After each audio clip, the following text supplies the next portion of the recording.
That is pretty stupid.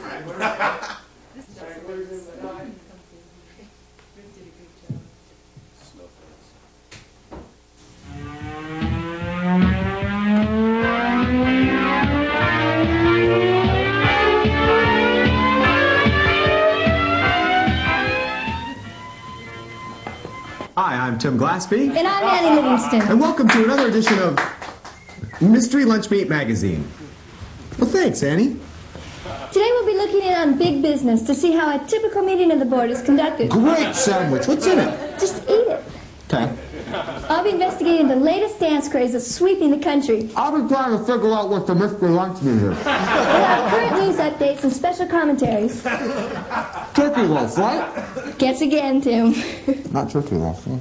Don't go away. We'll be right back. I thought they said it was turkey loaf. It tastes like turkey loaf. Well, hi there. My name's Billy Joe Bob Boleen, and I'm the owner of the American School of Bartending. Here today with an exciting opportunity for you in today's barns. Well, thousands of barns is cropping up all across the country, and the demand for trained professionals is great.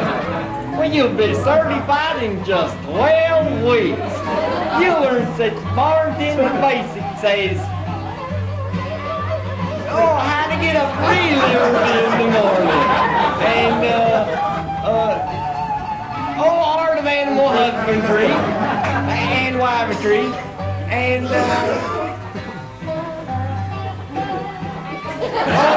how to keep a stable environment. So that's the American School of Bartending. We won't steer you wrong. Okay. We've come to France, a country famous for its yogurt, to get a real Parisian's opinion of No Way, the yogurt of New Yorkers. Excuse me, sir. Monsieur? Here's what happens when a typical Frenchman gets his first taste of some New York culture.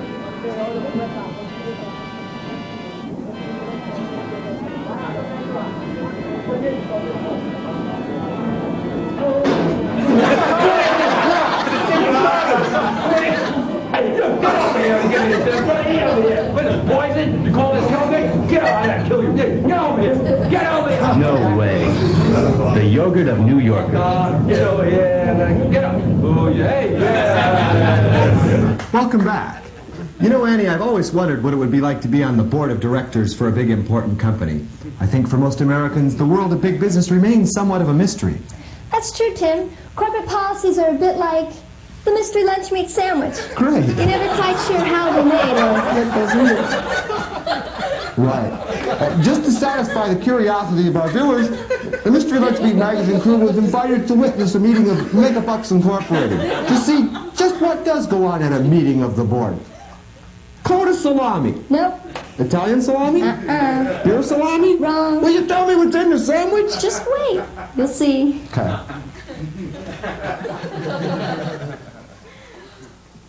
Argue. Argue. Argue. Argue.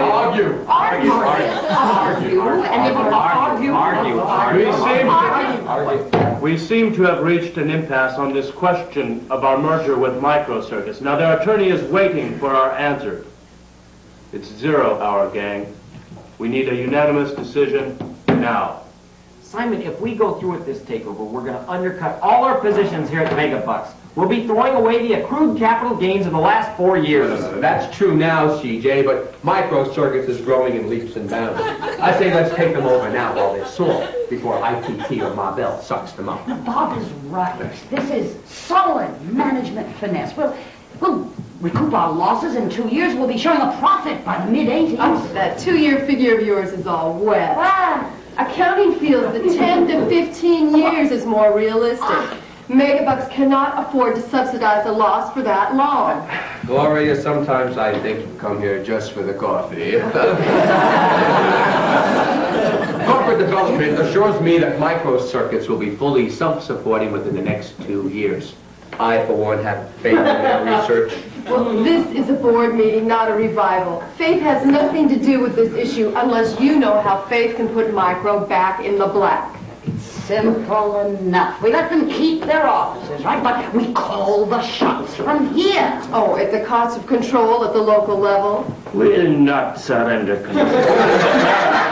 Any level for long. It's a faith, that's all. We let them think we're leaving them to themselves. Until they're deeply in debt. Whereas we draw tight the noose and squeeze all their crew out of management. I don't know. It sounds good, Simon. But they do have an excellent team. They've got some bright boys from Yale. I know they've got plenty of bright boys. They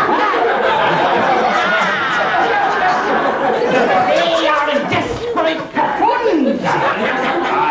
And we can consolidate our position by infiltrating some of our key people into key posts. Can do, Bob?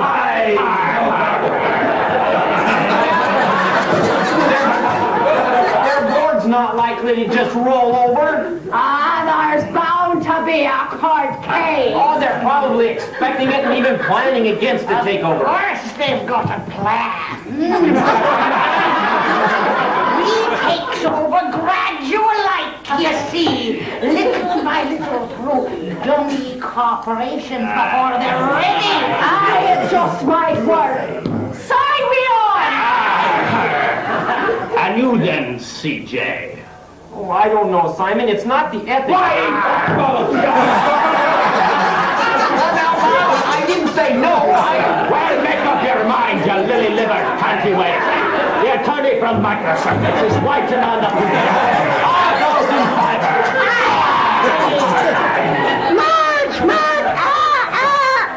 favor. Make good business sense to you, CJ.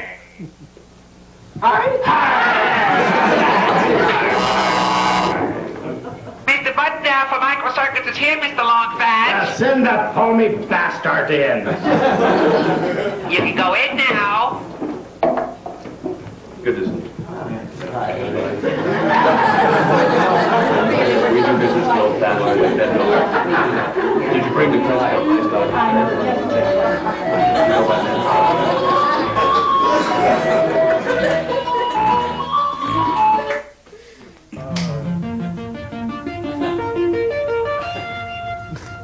Are you one of those people who has trouble with eye drops? Too comatose to hit your nose?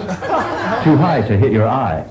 Well, Finger Laboratories, an innovator in personal hygiene products, introduces bifocaline, a simple system to end unsightly bloodshot eyes. So get the scum out with bifocaline, available at your local pharmacy.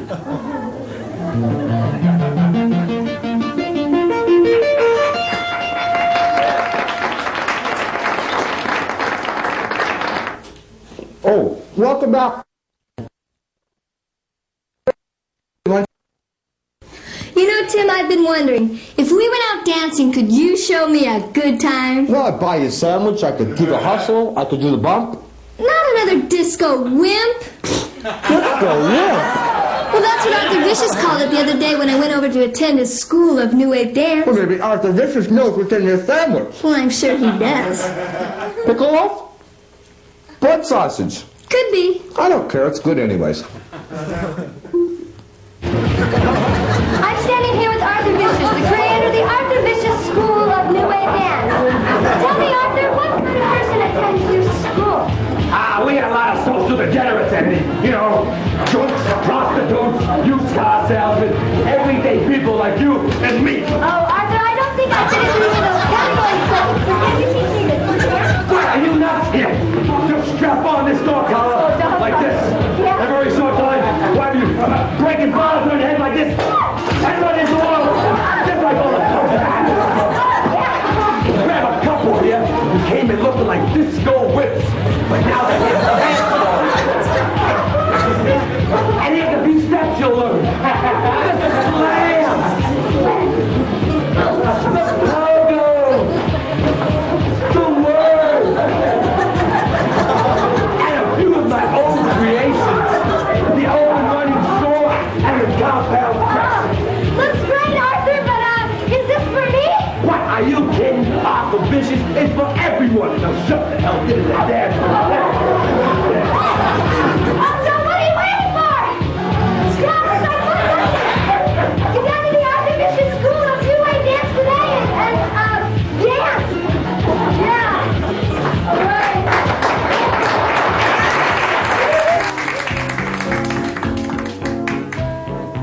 And now, a few scenes from tomorrow's 9 o'clock movie, Breath of a Salesgirl.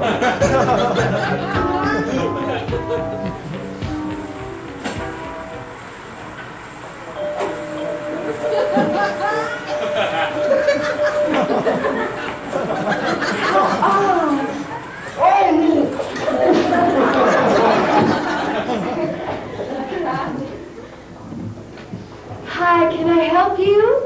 Just looking. Happened to her. It doesn't matter. I'm in a hurry. Could I see something in blue? How about a matching handkerchief?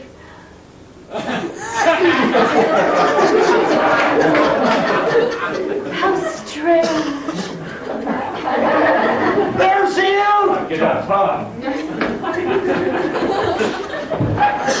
Stay down. Too close. And for God's sakes, don't let her breathe on you. How can I help you, Jeff? Cover me. I'm going in. Ain't gonna watch your wife either. Good luck. Hi. Breath of a Salesgirl. Tomorrow's 9 o'clock movie. Don't miss it. Could it have been something I said?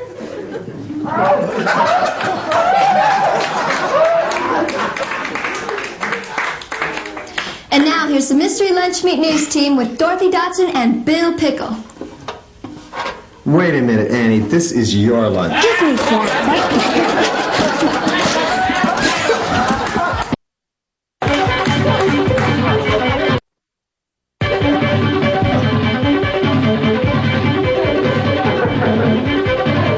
Good evening. I'm Dorothy Dotson. With me is Bill Pickle. And here's the news. A major catastrophe has happened in Hollywood only minutes ago. Butch Gray, the stunt elephant, is dead. We have exclusive footage of the accident which occurred during the filming of the Orson Welles Sherry Winters disaster movie, Elephant Overboard. We take you now to the scene of the accident. In one of the most difficult stunts in the film, Butch Gray, atop the Goodyear bridge, suddenly lost his balance and plummeted 3,000 feet to his death. This gigantic pachyderm crashed through the roof of the Pussycat Theater, killing 17 Vice Squad officers. The only patron in the theater at the time. And now, I'd like to present Bill Pickle. Thank you, Dorothy. Today, singer Barry Manilow was found alive in his West Hollywood apartment. Police responding to calls from neighbors that there was no noise or disturbance interviewed Manilow's houseboy, Guy Fung Duck, who said, "Barry's not dead, he's just incredibly boring." In response to rumors of his demise, the singer himself said, "I am not dead now, nor have I ever been. In fact, I've been alive forever, and I wrote the very first song." In a landmark decision today, the California Supreme Court awarded alimony to a schizophrenic's alter ego. The deranged person told reporters that living with himself had become impossible, as he and himself realized they had just become too different to go on together. "I've grown apart," one explained. When asked what may have caused the estrangement, one replied, "Just little things adding up, like hiding things from myself, and teasing me in the shower and then turning on the cold water. I know it must seem kind of petty, but he's over the edge, cracked." Replied the other, "Don't listen to him, he's crazy." The first roll-cast senior housing was occupied today by Pasadena's oldest and cheapest renter, Elvira Bacchus, who told this reporter, "It's hell in the rainy season, but I love my neighborhoods." The long-suppressed film of Bruce Lee's hidden life as a transvestite was released today. The name of the film, Enter the Drag Queen. The first Steinway Pac-Man was delivered today and is shown here curing its first victim, our Pinky Kriegel. Back to you, Bill. On the political front, Vice John Anderson continues his search for political funds for his 1984 political campaign. Dorothy. And in Redondo Beach today, 2 teenage boys are being held on suspicion of illegally manufacturing angel dust in the backyard workshop. The names of the 2 boys are being withheld until they can't remember them. Dead Chicken King Colonel Harlan Sanders' younger brother, General Electric Sanders, announced the formation of a new chicken chain for the 80s. The name of the chain is, I'm not sure what the name is, but they are specializing in right wings. And now, brought to you by the fine wines of Pasta Sur, I'd like to introduce that entrepreneur and rank amateur, Professor Sorsby. Oh, good evening, good afternoon, good morning. I want to give you my exclusive report on a subject that still plagues the Department of Agriculture, and that subject is the medfly. And the medfly and the report was brought to you by our fine sponsor, Paul Bassoon, maker of fine tall baboon wines. I can bring you this report because this is my part of the show, and my sponsor says it's okay to sell his wine when he buys the time. Hello? No? No, I'm sorry, you have the wrong number. No, I'm not. I'm Professor Sorsby. I'm working here. Oh, thank you. I think that's a nice name, too. Rainbow, that's your name? Well, I think that sounds real nice. No, I'm not married. Why? Oh. Well, you sound real nice, too. You sound, real nice. Well, I'd get off in about an hour. No, from work.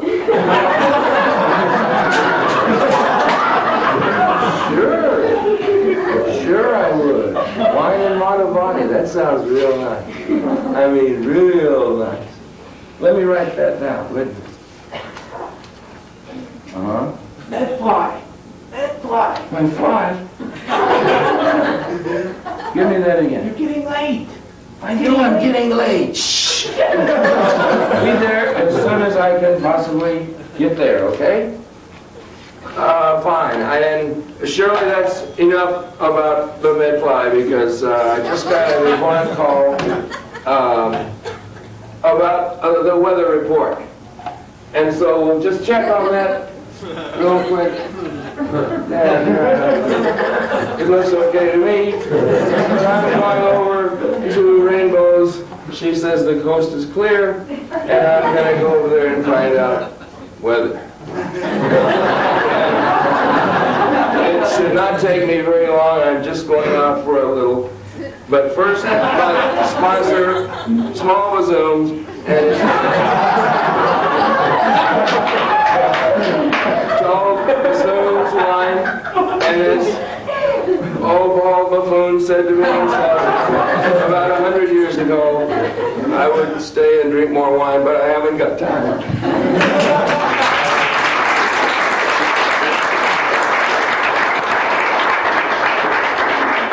Thank you, Professor Sorsby. Professor Sorsby is a doctor of letters and postcards from Sid's University in Anaheim. Back to you, Bill. Thank you, Dorothy. In response to last week's 50-50 news editorial, which was in favor of women's rights, here is the Reverend Oral Majority with an editorial reply. Thank you, Bill. All this lemon preparation is... all this women's libation is what... all this baloney about girls being equal goes contrary to the Bible. Now, God made woman to serve the man. Now, Now, Reader's Digest is too liberal for me, but I heard they had an article years back that said women was made physically to do certain jobs. Like washing dishes. Now, the hands is made smaller and they fit in the glasses better. That's right. Now, what we need there is more missionaries to go out there and tell them jungle women to wear brassieres like the Lord intended. That's right. If you want to help, send that money, or, well, actually, just like me, Reverend Oral Majority, to Post Office Box JESUS, Debauchery, Arkansas. And you will receive absolutely free, for a $25 love offering, of course, my miracle string. Now, you put this around your finger, and you can cure cancer, hemorrhoidal tissues, and infectious pimples. That's right. And for a $50 love offering, you will receive my holy bedspread, which is printed in bright red letters. Thou shalt not commit adultery. And it glows in the dark. But that's not all. For $100, Thank you very much, Reverend Oral Majority. Thank you very much. And Professor Dorothy, this has been the 50/50 News. Dorothy. Back to Mystery Lunch Meat Magazine. But first, a word from our sponsor.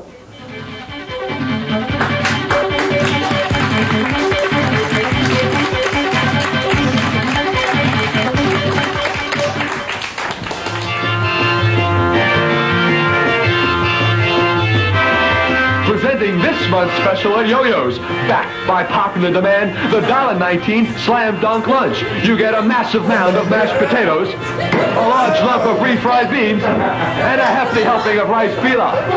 Plus a parsley garnish with French fries or baked potato and the instant soup of your choice.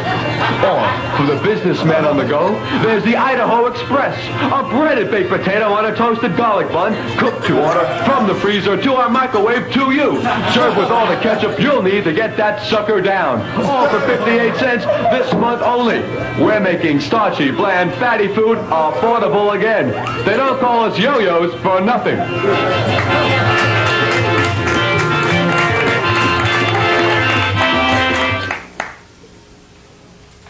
Well, Annie, it sure has been an exciting and fun-filled show, but now it's time to find out what the mystery lunch meat is on this sandwich and the other ones I've been eating. You bet, Tim. But first, let's take a look at what's coming up next week. We have a brand new feature, Fashions from Around the World. With us will be Pierre Ben Cardin, head designer of Fredericks of Tehran. Let's take a look. Hello, Pierre. Hello, thank you, imperious wife, and greetings, Annie, you shameless American whore. Today, Fredericks of Tehran brings you the latest in bedtime shadows to take your mind off religious and political upheavals. Ah, Suzette is wearing the very latest in sexy bedtime apparel. Notice how everything is covered except for her bedroom eyes. Abdulline is wearing a gray fashion nightie with mountain coming to Mohammed panties. Who would have guessed you're really making some cultural advances in your fashions, Pierre? And we still beat up women in jeans. That's an interesting custom. Here in America, we beat up men in dresses. Our multi-purpose designer chateau. She can wear it everywhere. A trip to the beach? No problem. Going shopping? No problem. An evening out? Some problem. That's Fredericks of Tehran with 3 locations. At Abdul and Rubble Street in downtown Tehran, it had home at the new Death to America bar. And our latest location on Rodeo Drive in Beverly Hills. Okay, Annie, spit it out. Just what is the mystery lunch meat? All right, Tim. It's head cheese. Head cheese? This has been the Mystery Lunch Meat Magazine. Tune in next week for another slice.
26 minutes and 14 seconds. That's perfect. All right. It's perfect for commercial because it's 26 minutes.